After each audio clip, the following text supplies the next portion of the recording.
Hey guys, this is Benita Blocker. This is my fourth video regards to homeowner association, specifically Rosedale Meeting Street Homes Association, which I'm a member, former board member, former board president, all that good stuff. This is a video response. I have the last video I asked very kindly that the board do not linger, loiter, or park directly in front of my hair salon. And I posted that, and within 2 days, one of the board members just went ahead and parked directly in front of the salon. It was the same one that I caught before, Jane Ryan.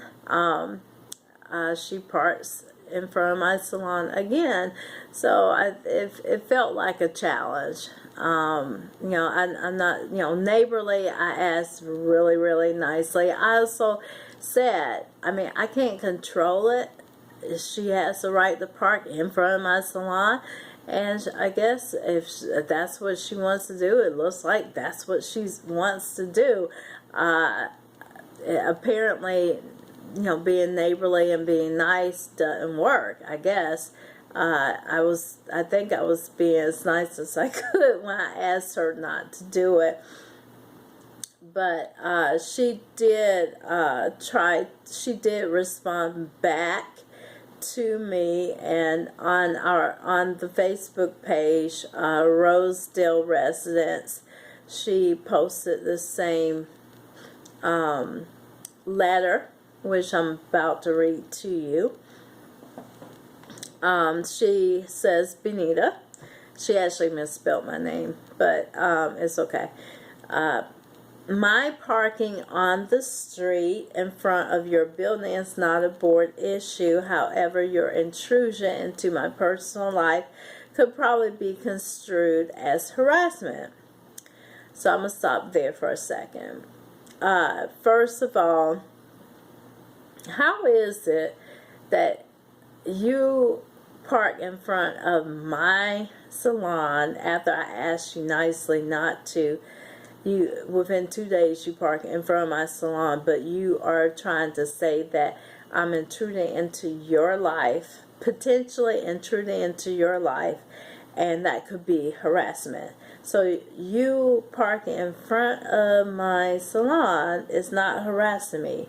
Really? Okay. So whatever you do is okay, and whatever you do as, I guess, as a board member, you think is okay, and it's not harassment. But the fact that you do it, and I have surveillance, I have the right to have surveillance, video surveillance, or what have you, of what's going on directly out my door. And please remember, the pictures I have of Jamie Darche Warren, and the pictures I have of you in your car, and the pictures of your car when you weren't in your car, all those things were directly outside of my salon. I didn't have to go outside my salon to even get those images. So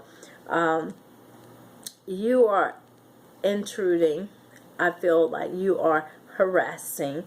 And yes, I addressed the board, and the tone of this particular letter has some legal jargon, which we'll get to later. So this is definitely a board issue, because you're on the board, you represent our community, and you're delusional in the implications and whatever. This letter, you're clearly delusional.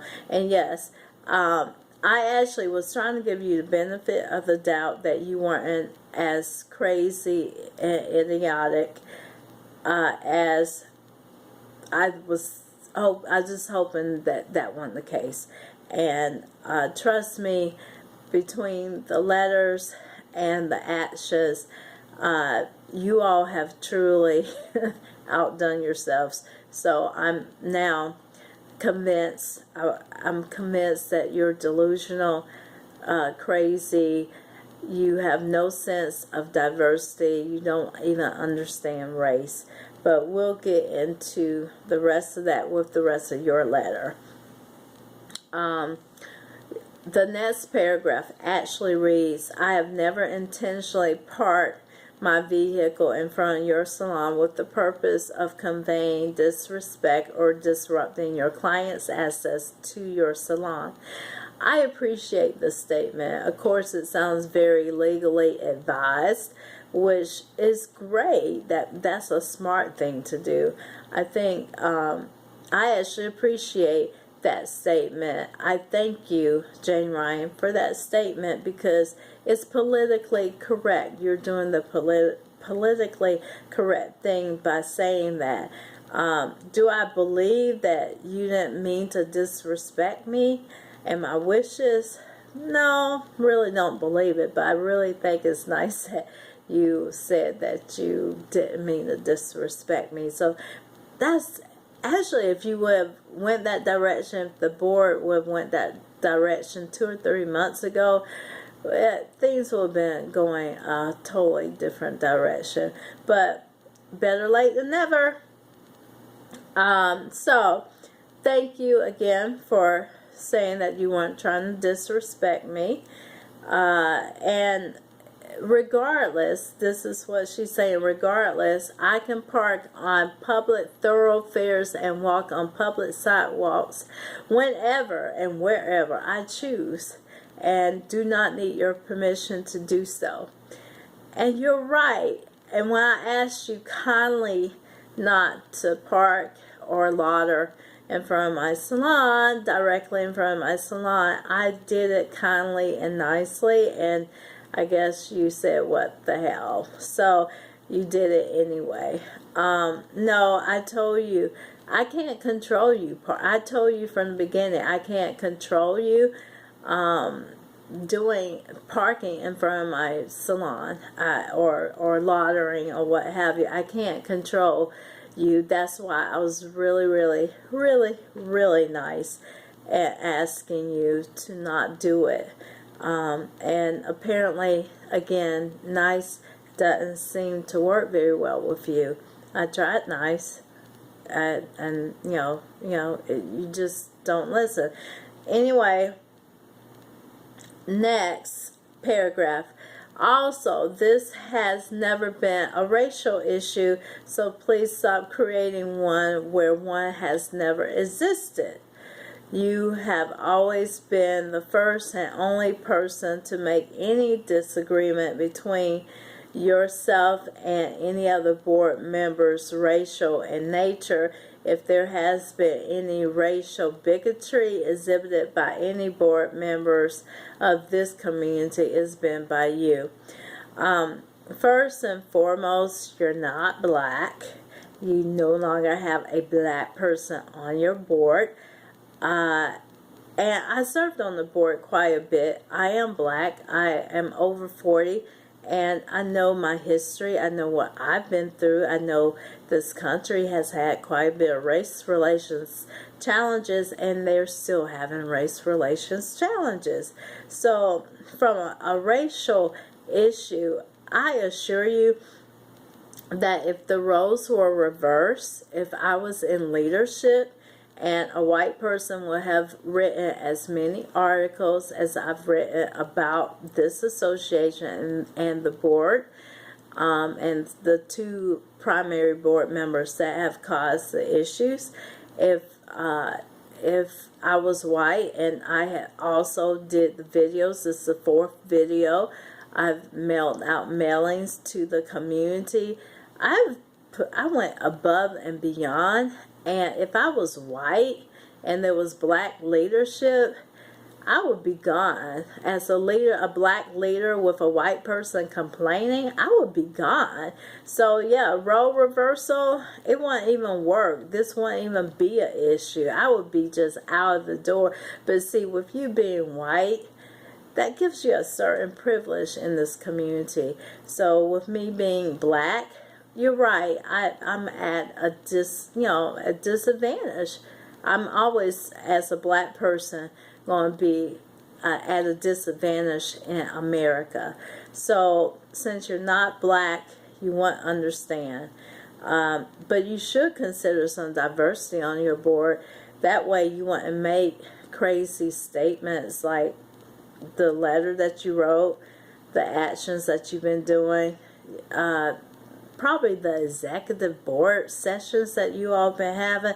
If there was a black person on your board, I'm sure some of the statements that you've been making, you wouldn't have even made. And no, I don't know what was said.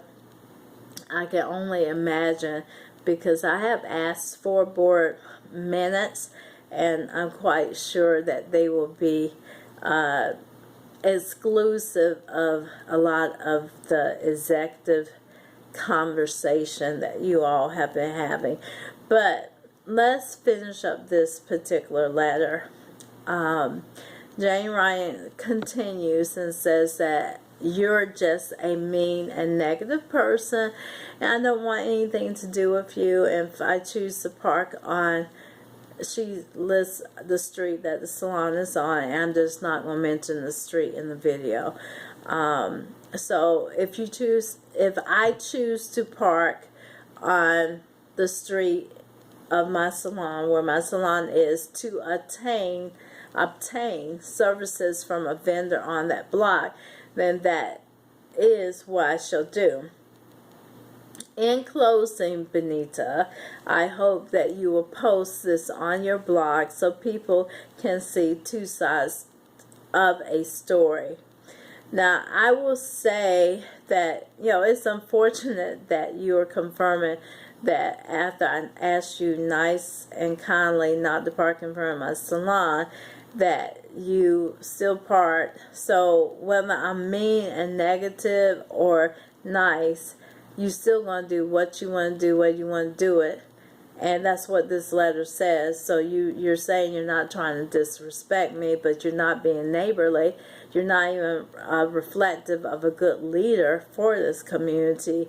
That may be my opinion, but I wouldn't ask your fellow buddies, because I'm sure that they're just saying, hooray, you're just great, and you really aren't. So as far as my personality, I'm actually warm, gentle, spirited, but like anybody else, when I'm getting tested and challenged and mistreated repeatedly, and it's clear to me now, I was hoping that I was imagining things, but it's clear that your leadership for this community is inadequate. I really wish you all would resign, but it is what it is. So hopefully, I guess if you need to park in front of my salon, directly in front of my salon, you need the order. I have the right to do video surveillance. I have the right to all the pictures of what's been happening outside my salon. I didn't have to leave my salon. I was able to take pictures of your car, you in your car, people talking outside my salon. I was able to do all of that from my salon. So that's surveillance. So if you don't mind being plastered on the internet or social media, then I guess you can continue to park in front of my salon, and we will continue this. But none of us are getting paid for this BS. I really wish we would, because that would be nice. They got enough train wreck TV shows on television where people are getting paid for it.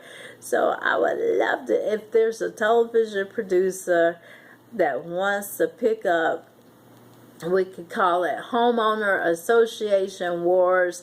There's enough drama that's going on nationwide in the homeowner associations that we could have 10 seasons. I got enough just happening within the last 3 or 4 months, that would take up one season. And then I got some more. I know other people who have homeowner association nightmare stories. We could just have a whole soap opera.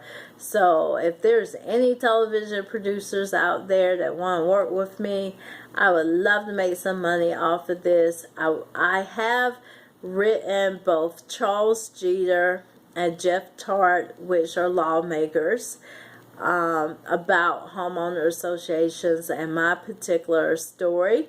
I just think it's interesting that nationwide that homeowner associations, HOAs are a problem, and we can't figure out how to deal with it. I really think the management companies should be the ones that are responsible and have a office in the Attorney General's where they have to report to, and forget having 5 directors. I think smaller communities